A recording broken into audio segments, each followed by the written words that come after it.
This seminar covers the key points to look for when selecting a buck, whether you are looking to improve and retain does in your herd or as a terminal sire. It all starts with the head. The quality of the head indicates the rest of the body. That is why we look for a nice long head, a strong deep jaw, width in the head and muzzle, and a good horn set. The length of head. Look from the base of the horns to the tip of the muzzle. The length of the head will generally indicate the length of the body. In this slide, we can see the lighter red buck has a much longer head than the darker red buck. Looking at the standard buck, we can see he has a short head, and this is reflected in the body that follows, where we have a shorter neck, shorter body, and shorter rump. Depth of jaw. We are looking for a nice, strong, deep jaw. We can see here that the buck on the left has a weak, shallow jaw, whereas the buck on the right has a deep, strong jaw. Width of head. We are looking for good width between the eyes and across the muzzle. This will generally be reflected in the width of the animal throughout the body. Although these bucks appear similar, we can still see that buck number 1 is not as wide in the head or muzzle as buck number 2. Horns. It is desirable for the horns to follow the shape of the head. Picture a crescent moon where the horns are round and continue on from the curve of the head. We are looking for a round, smooth horn, not horns that are flat and sit too high and wide. Number 1 has a good curve of horn, but the horns are sitting a bit tight on the neck, whereas number 2's horns are sitting a little high and wide.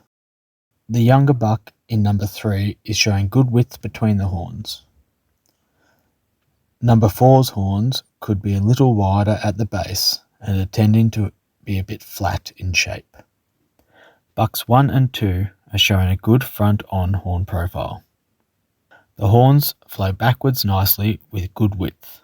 Bucks 3, 4 and 5 show a good side profile where the horns follow the curved shape of the head and are not too high or too tight. All these bucks are good examples of what to look for when selecting a buck's head. When we are looking at the head, the essential points are the length of the head, the depth of the jaw, and the width of the head. Ennoblement, which is the curved shape of the head, takes a head with these points from being good to being excellent. Being able to identify a good head will assist you when selecting a quality animal. The front end, otherwise known as the forequarter. We consider in selecting a buck the brisket, the shoulders and neck. The brisket should be deep and wide. From a side profile, we should be able to see a slight protrusion of the brisket in front of the forearm and shoulders. In this diagram, you can see that the animal has a high, shallow and flat brisket. It takes away from the shape of the buck. You want bucks to look heavier in the chest. This animal is starting to look more like a doe. These 4 bucks all have great depth through the chest and brisket. 1 and 2 both have good shoulder sets and a slight protrusion of the brisket. Buck 3, although very correct, is starting to lose the brisket protrusion and become a little flat in the chest. Buck 4 is showing beautiful depth of chest and brisket. We can see the brisket protrusion and also the lovely buck shape, where he is heavier in the front end, but still carries very good muscling in the hindquarter. Shoulders and neck. We want a neck with good length and width that connects smoothly into the shoulders and flows nice and deep into the chest. The shoulders should be strong, wide and well placed. The blue line indicates a good shoulder set with the legs placed correctly underneath the body. With buck 1, we can see the elbow is coming away from the chest of the animal, leading to a poor shoulder connection. This animal, although it looks wide, is very shallow in the chest with a high neck connection and is fine in the bone. The other two bucks have strong shoulder connections and well-placed legs. The doe in this picture appears longer than she is because of her shoulder front leg set. The shoulders and legs are too far forward. She has lost her brisket protrusion. The blue line indicates where the shoulders should be located. Masculinity. We are looking for loose, supple skin and pleats. Pleats are the wrinkles on the face and the neck. A well-hooded eye and a masculine shape. These traits should always be present to a degree, but this will also depend on the condition and age of the buck. Mature bucks in good condition should clearly display these traits. These two bucks are visually in the same condition and there is a clear difference. The standard buck lacks the skin and pleats of the red buck and also the hooding over the eyes. All three of these bucks present beautiful, strong, ennobled heads. They have loose, supple skin and pleats and good hooding over the eyes. A masculine body shape should wedge to the front, whereas a feminine body shape should wedge to the back. The easiest way to demonstrate this is imagine if you picked up the buck in the middle, it should always fall forward, and a doe should always fall backwards. In summary, a masculine buck demonstrates loose skin and pleats, hooded eyes, and masculine body shape. The body, otherwise known as the barrel. We're looking for the length, the depth, and the width. Buck 1 is short in body length. Buck 2 lacks depth in the body.